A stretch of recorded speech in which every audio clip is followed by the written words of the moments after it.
was also asked to take a look at this guy, le Comte de Saint Germain, or the Count of Saint Germain, but he had a whole bunch of other names as well. But he died in 1784 and was a real eccentric, but an eccentric with a ton of accomplishments behind him. He wrote operas, he was a philosopher, he was an alchemist who apparently invented an elixir that would guarantee him eternal life. He was never going to die. He was a socialite.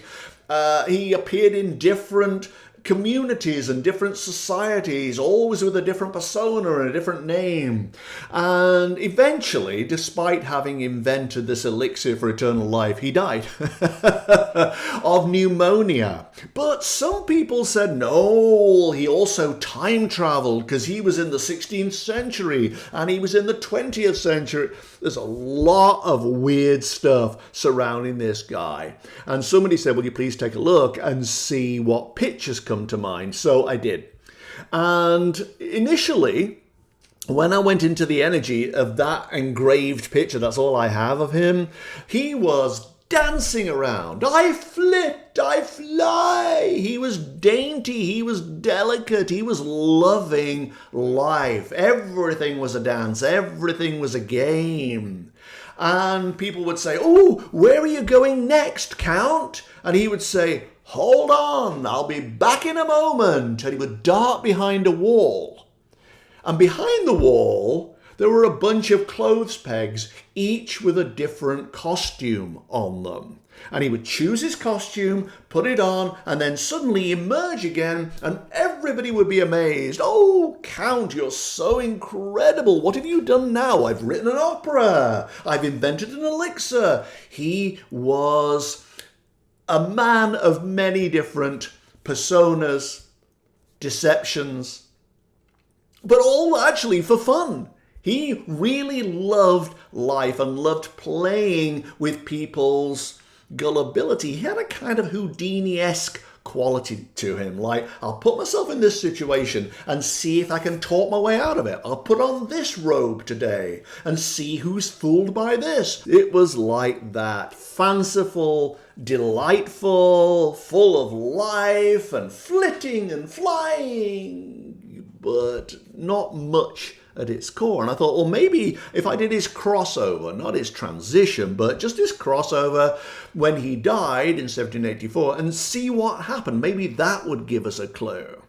So I went into his energy for that. And when I did, he was floating downwards, but quite fast. And this was a little bit odd. On the floor of that symbolic allegorical cave type thing I always see in these pictures, there was a rocky spike.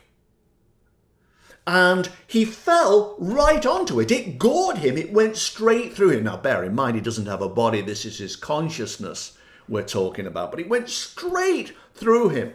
It pierced his ego. It tore away, eviscerated all his pretenses, his multiple personas, all the things he'd done to convince and charm and con people. And here was the guy, exhausted, lying on the floor, thinking, oh, it's over. But it was fun, right? I had a good time, right?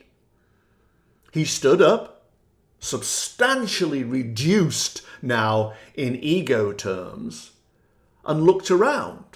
And it dawned on him that this really was it, that there was no outfit he could put on, no persona he could assume that would get him out of this. He became a little affected. He was like, this isn't right for me. This isn't what I do. I don't think I'm ready. Okay. And there's just silence. The tunnel was there. The light was at the top of it. This guy, no matter how much he'd fooled other people and perhaps himself, this guy was on the path that everybody else goes on. Mere mortals. People who are going to die, not who will live forever. And I came away from these pictures thinking, well, he had a great life. entertained a lot of people, but ultimately was a flim-flam man, I think, judging from the energy and the pictures. We'll never know for sure. It was a long time ago. But from the pictures, it did seem like he was a very, very entertaining eccentric, but was fooling himself as much as he was fooling other people.